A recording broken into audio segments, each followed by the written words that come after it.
Hello दोस्तों, welcome to my YouTube channel कहानी with Lata. बस इतनी सी गलती।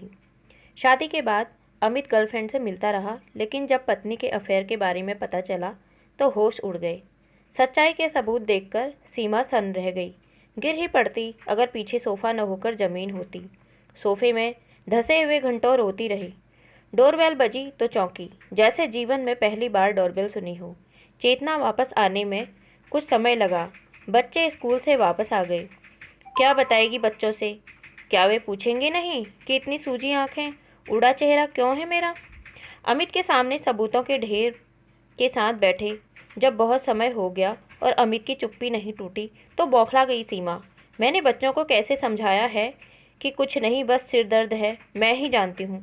मुझे मजबूर न करो कि मैं इतनी तेज आवाज़ में बोलूँ कि आवाज़ कमरे से बाहर जाए। कहते कहते सीमा फिर से फूट कर रो पड़ी। अमित ने आगे बढ़कर उसे संभालना चाहा, पर उसकी आंखों में चिंगारी देखकर रुक गया। पहले तुम खुद को संभाल लो, फिर मैं सफाई दूं। आखिर मुश्किल से थूक घोटते हुए उसने कहा।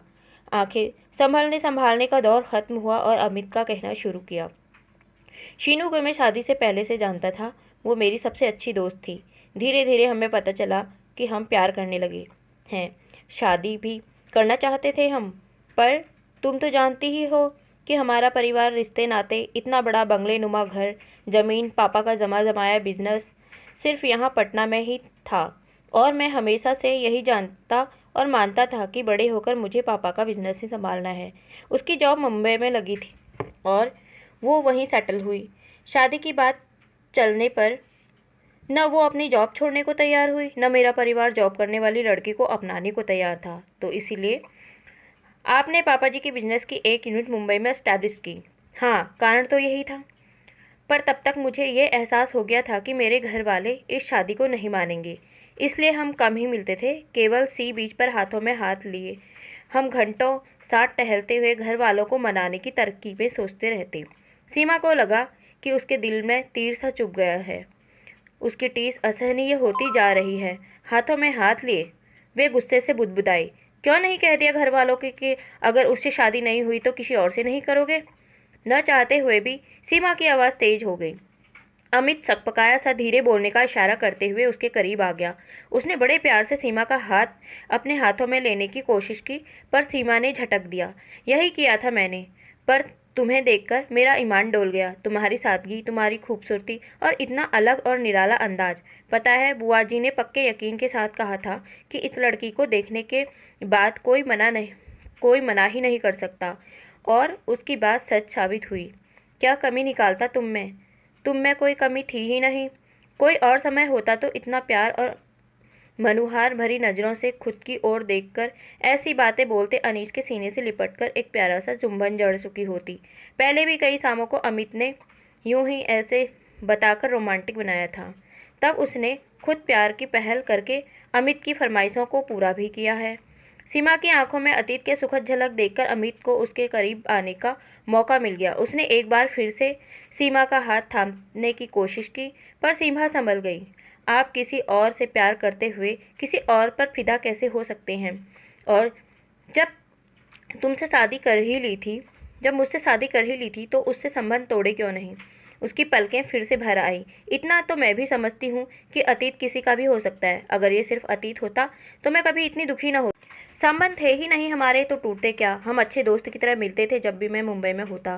पर एक बार मेरे मुंबई जाने पर वो वहाँ नहीं थी। उसकी माँ की डेथ हो गई थी तो वो अपने शहर गई हुई थी। जिस दिन वो वापस आई उसके दूसरे दिन सुबह मुझे वापसी के लिए निकलना था, तो वो मुझसे मिलने मेरे कमरे में आई।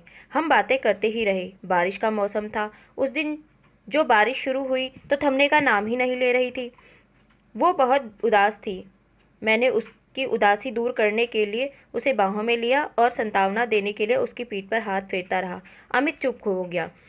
कुछ देर ठहरकर सीमा को देखता रहा, फिर बोला, उन दिनों हमारी पहली प्रेगनेंसी चल रही थी। मैं बहुत प्यासा था। जाने कब और कैसे मेरे होंठ उसे चूमने लगे। जाने कब बाहर की बारिश हमारे प्यासे तन मन को भिगोने लगी और बेईमान मौसम ने हमें आशिकाना कर दिया। मेरी हथेलियां उसके कंधे से जैसे खुद ब खुद। बस करो, तुम अपनी पत्नी से बात कर रही हो, सीमा चीख पड़ी और रोती ही गई।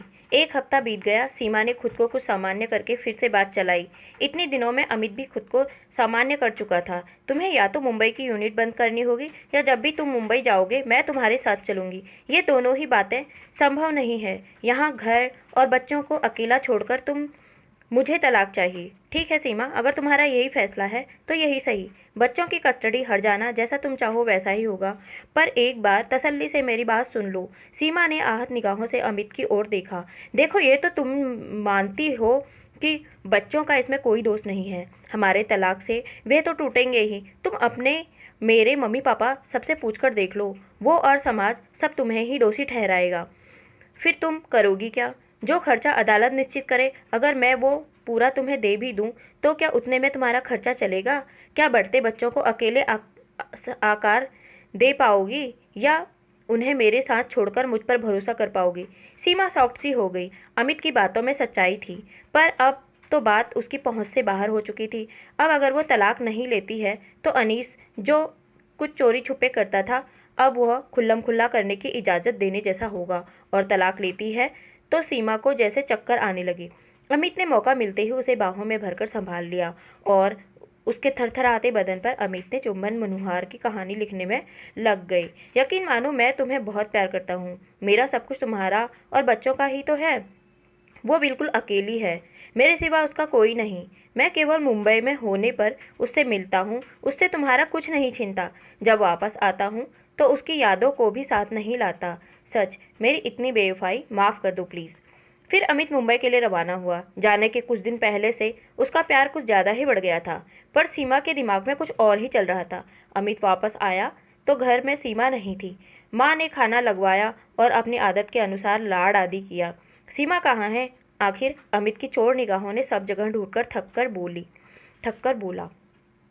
उसने एक हॉबी कोर्स ज्वाइन कर लिया है, कंप्यूटर का कोई कोर्स है। ओह, अमित ने चैन की सांस ली।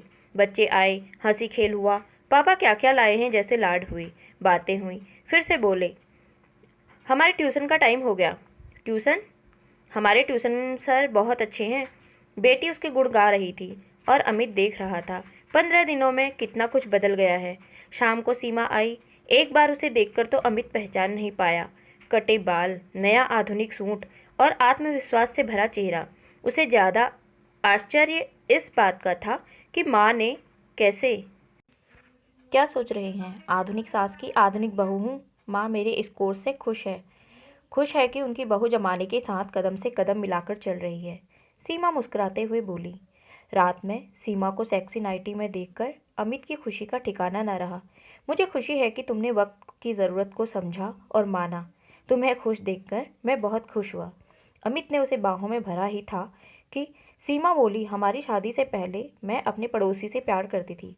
हम दोनों जानते थे कि विजातीय होने के कारण हमारे घर वाले नहीं मानेंगे, इसीलिए हमने कभी अपने संस्कारों के दायरे के बाहर कोई कदम नहीं रखा। हम दूर से ही एक दूसरे को बस निगाहों से प्यार कर लेते थे। अपने घर वालों को प्यार से मनाने की कोशिश की, पर बात बिगड़ गई।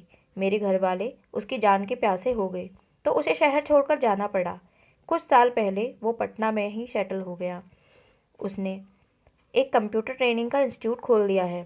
मैं ये जानती थी, तुम तो जानते ही हो कि मुझे कंप्यूटर सीखने का कितना शौक़ है, और उसका इंस्टीट्यूट भी पास में ही, पर मैं ज्वाइन नहीं कर रही थी। अमित की निगाहों में नाराज़गी के ढेर सारे भाव घुले जा रहे थे, क्योंकि मैं आग और फूस को साथ नहीं आने देना चाहती थी। सीमा बोलती गई, पर तुम्हारे जाने के बाद गुस्से में मैं वहाँ चली गई, पर वहाँ जाकर मुझे बहुत राहत मिली। उससे बातें होने लगी। जब मुझे पता चला कि आज तक उसने शादी नहीं की है तो मैंने उससे कारण पूछा। तो पता है उसने क्या कहा? कहा कि प्यार तो ज़िंदगी में सिर्फ एक बार होता है, बाकी तो सब समझौता है, और मैं समझौता नहीं करना चाहता। सीमा ने बात अधूरी छोड़कर अमित के होठों को चुंबन जड़ दिया और उससे लिपट कर प्यार करने लगी। तुम्हें जो कहना था कह चुकी हो ना? अमित ने उसे अपनी बाहों से अलग करते हुए पूछा। नहीं, मैं तुमसे कुछ छिपाना नहीं चाहती। दरअसल उसकी बात सुनकर मुझे एक ओर तो इतनी खुशी हुई कि मेरी पलकें भर आई, और दूसरी ओर मेरा मन उसके लिए दुखने लगा। देखो, मेरा और तुम्हारा अनुभव उससे कितना अलग है ना। हमें दोबारा भी प्यार हुआ है। तो ये बात उसे समझाने के लिए, शादीशुदा जीवन के सुख का एहसास कराने के लिए मुझे वही सब कुछ करना पड़ा जो उस दिन तुमसे उसे सांत्वना देने के चक्कर में गलती से हो गया था। तुम लोगों की तरह हमारे तन मन भी प्यासे थे। मेरी इतनी सी बेवफाई माफ़ कर दो प्लीज़। तुम जो कहती हो वही होगा, पर कह दो कि तुम मुझे जलाने के लिए झूठ कह रही हो। अगले ही पल अमित उसे झंझोड़ता हुआ गुस्से से चीख रहा था और सीमा के होठों पर विजयी मुस्कान आ गई। कैसी लगी ये कहानी आपको दोस्तों? कमेंट करके बताइएगा और चैनल को सब्सक्राइब कीजिएगा। जय हिंद, जय भारत।